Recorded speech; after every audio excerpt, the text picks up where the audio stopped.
लेकिन 21 में अचानक से क्या होता है आपके सामने, जब 21 में ये चीजें आती है तो एक एफआईआर कर दी जाती है, और वो एफआईआर भी गैर कानूनी थी,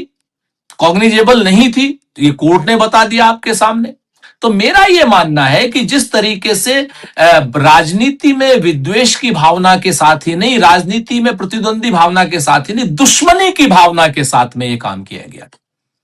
और दुश्मनी किससे? जिन लोगों के बड़ों ने हिंदुस्तान को आजाद कराने में अपनी भूमिका निभाई, जिन लोगों के बड़े 48 साल जेल में रहे, जिन लोगों के साथी श्रीमती सोनिया गांधी जी के पति हमारे प्रधानमंत्री, महबूब प्रधानमंत्री राजीव गांधी जी आतंकवादियों की गोलियों का शिकार हुए, स्वर्गीय इंदिरा गांधी जी आतंकवादियों की गोलियों का शिकार हुई, आपके सामने है। जिस परिवार ने शहादतें दी हों,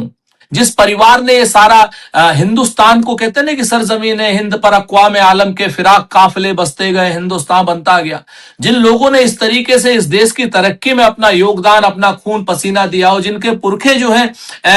क्या नाम, अपनी सारी चल अचल संपत्ति, जिसकी आज की डेट में अगर आप वैल्यू लगाएं तो 30,000 करोड़ से ऊपर बैठती है, देश को दान करने के बाद प्रधानमंत्री बने हो जवाहरलाल नेहरू जी, उनके ऊपर आप इस तरीके के आरोप लगा रहे हैं। तो कोर्ट ने तो खारिज किया ही है, जनता ने भी राहत की सांस ली है, जनता के सामने भी सच सामने आ गया है। और अब आज की डेट में अगर इन लोगों के पास जरा सा भी मॉरल वैल्यू है तो मोदी जी को और शाह जी को इस्तीफा तो दे ही देना चाहिए, इसमें तो कहीं कोई दो राय नहीं। और अगर कम से इस्तीफा नहीं दे सकते, कम से कम राष्ट्र से आकर के माफी मांगे,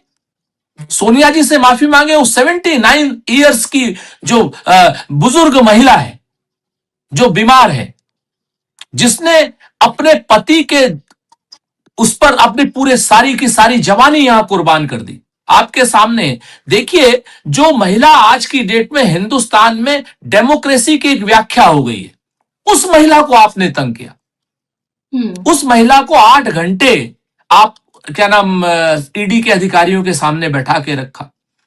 शर्म की बात, अगर जिन लोगों को, जो इंसान होंगे वो शर्म करेंगे, जो इंसान नहीं होंगे वो शर्म नहीं करेंगे। राहुल गांधी जी को 50 घंटे बैठा के रखा, चलिए